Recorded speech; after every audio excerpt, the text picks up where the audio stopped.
Items, a staple of Minecraft. You place them, you eat them, you kill stuff with them, but probably not all at the same time, right?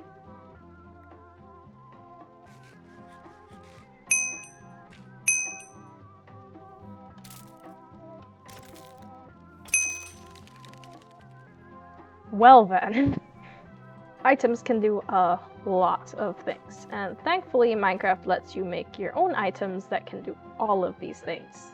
How, you ask? Item components. Think of item components as the machine that makes the items function. It lets you eat food, mine stone with pickaxes, block with shields, and even do whatever this pokey thing does. I still don't know how this thing works. And all of these things can be added to any item with a single command. But, well, there's a lot of item components. 75 to be exact. And while there's this fairly comprehensive list on the Minecraft wiki, if you don't know it's there, you can't look it up, can you? So I'm going to explain every single Minecraft component, or item component, with examples.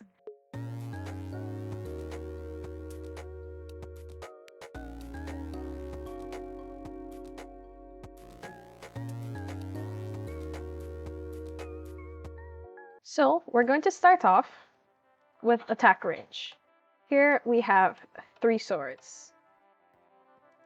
This first sword has a minimum and maximum reach of 0, meaning I cannot attack unless I'm literally inside of it. That's, yeah, inconvenient. The next sword has a maximum reach of 10. So I can hit him from here, back up, keep going, and it still does damage. I think that's the limit. Right. And this last one has a minimum reach of 10 and a maximum reach of 64. So, right now I'm too close. I'm within 10 blocks. If I get back here, I can hit him. And I can keep going back, and keep going back, and keep going back. Until I reach the limit, which is 64. I'm actually not sure how far that... Can I still... Oh. Yep. This is vanilla mine.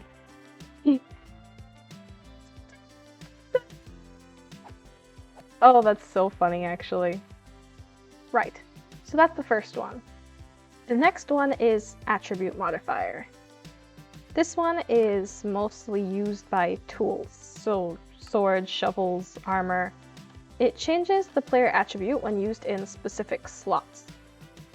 So this first one increases my max health. So if I go into adventure mode, when I hold it, I have 1 more heart. The leather boots, when I put them on, oh, I'm gonna die, aren't I? That's the second one. Oh, I did it again. Let's take the boots off. The third one, I believe this was, oh yes, camera distance. I'm so far away now. So, in case you don't know what attributes are, they're basically like player stats. How high you can jump, or how much damage you do.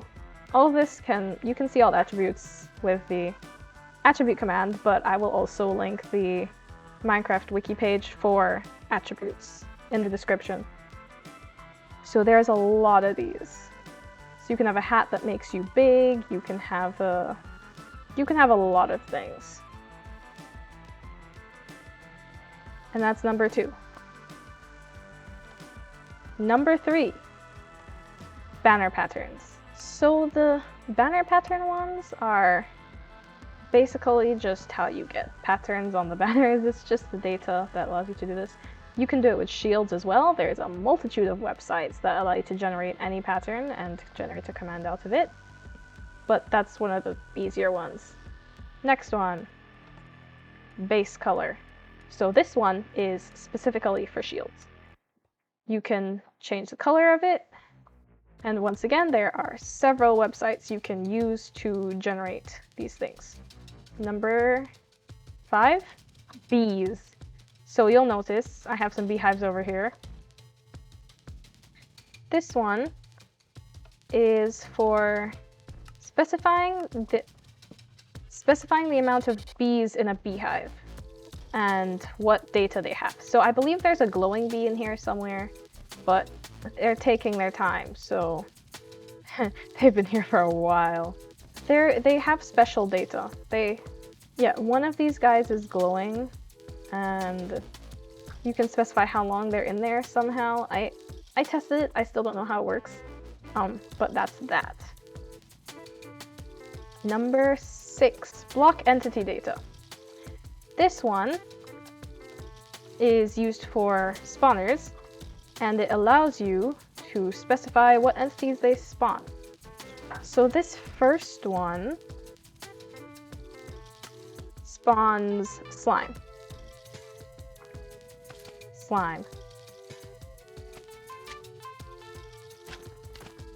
The second one spawns zombies.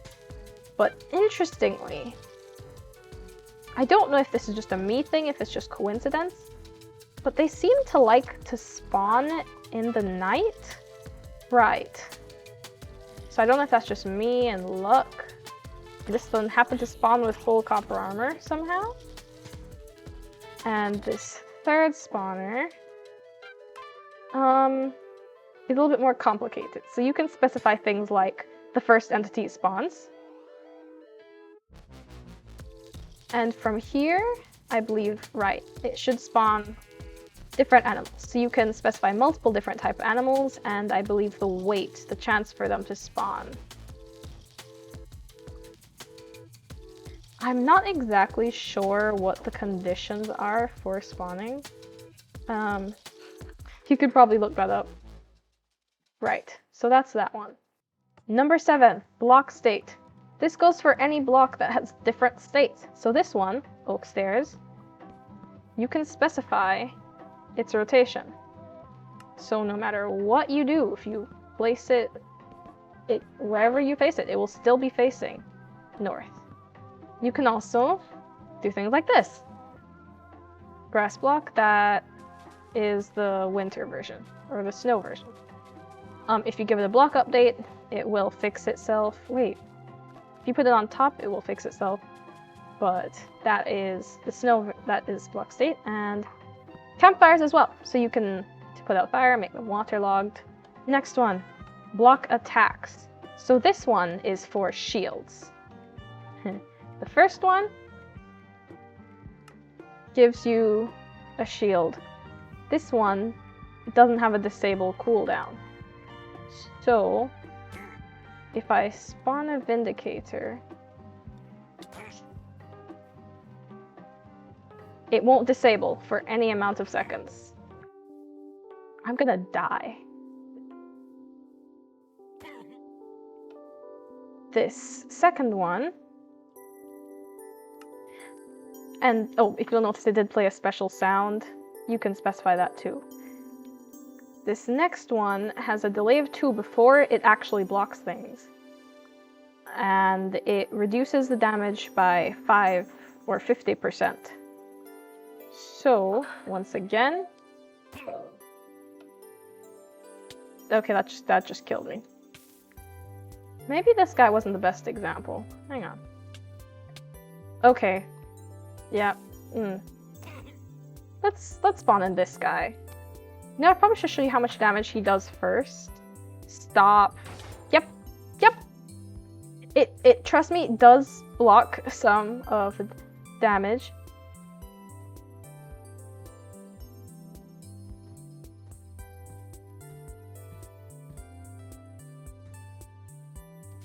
Yep, see there, it blocked most of it. And this third item just shows you that you can put this item component on anything. It doesn't just have to be a shield. So here I have coal that you can block with.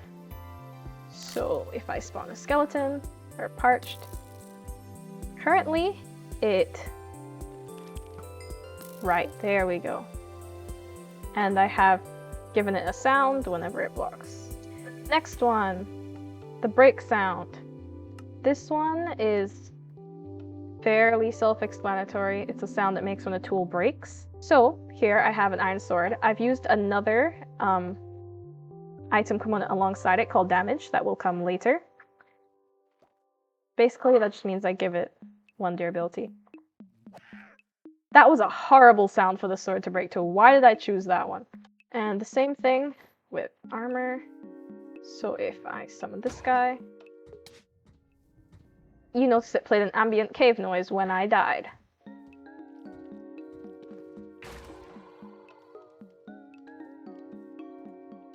The next one, bucket entity data.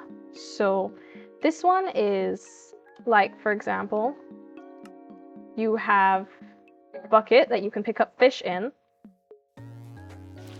You can specify data of the fish. So this fish has no gravity, is silent, and is invulnerable and has no AI. So,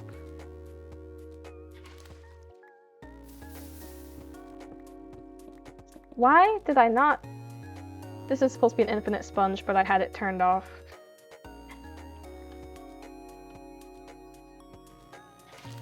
Oh, this one's small. My sponge! Next one. You can specify, apparently, the type of axolotl. I've not had any luck with it, because this was supposed to be blue, and it's not worked. So... Oh, I also gave it 1 health, so, yeah. Final one. I spawn a tadpole that is so old, basically when you spawn it, it immediately turns into a frog. So basically this is a bucket of frog. Next one. Bundle contents. This one is fairly self-explanatory.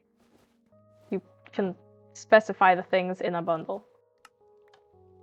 But you can actually put more items than a bundle can normally hold. So this is way more than a stack of items. But using the command, you can just keep filling it up with things. And this last one, once again, demonstrates you can do this. This is a thing you can do, but it fixes itself once you take it out. Sadly, there's no way to cheese this. Number 12 and 13. Can break and can place on. These specifically work for adventure mode. So you know in adventure mode, I can't break anything, I can't place any blocks.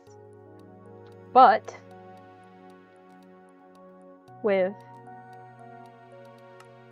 can break, basically, I can make it so that even in adventure mode, which you notice I am still in, I can break this item or this block. Same thing for this one, purple wool. It can be placed on sponge. I'm still in adventure mode, I can't place it anywhere else, but I can on sponge. So for maps and stuff, that's very useful. Number 14, charged projectiles. This one is for crossbows. Crossbow, load it with a spectral arrow. Spectral arrow. Crossbow. Fireworks. You can specify exactly the type of firework you want. That's that. But another fun thing I noticed was that you can actually put 3 projectiles in one crossbow. Or not just 3, you can put more than 3. And you think, wait, isn't that just like multi-shot? It's not, because it shoots them all at the same time. Like, why is this why can I shoot these 3 items at once? I don't, this isn't used in the, why is this possible? It actually doesn't work on entities though, because damage ticks, invulnerability ticks, they'll just, yeah, they'll, unfortunately you won't take all 3 of them. It did look like that time it took 2, but not the last one. Or maybe it took 1 and not the one in the middle and then the last one. Number 15, consumable, self-explanatory. This was like the one I showed you in the beginning.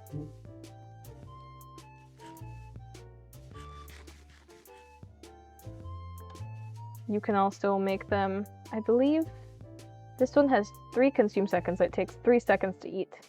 You can have specific animations play when you eat it, and you can have it give you effects. Like that. Last thing is, you can actually remove the consumable item component from items. So any component that I have in this list, you can remove from items. You can make swords that don't give you any extra damage, or you can make food that you can't eat. I know you can't tell I'm holding down right click right now, but I am, and you can't eat the food. I can't eat this enchanted golden apple. That defeats the purpose of it being an enchanted golden apple. Number 16, container. This one is for blocks that can hold items. Chest, I can make it have a diamond in it. Shulker box, I can make have a diamond and multiple red beds. Campfires, which do take this argument as well, you can give any random item.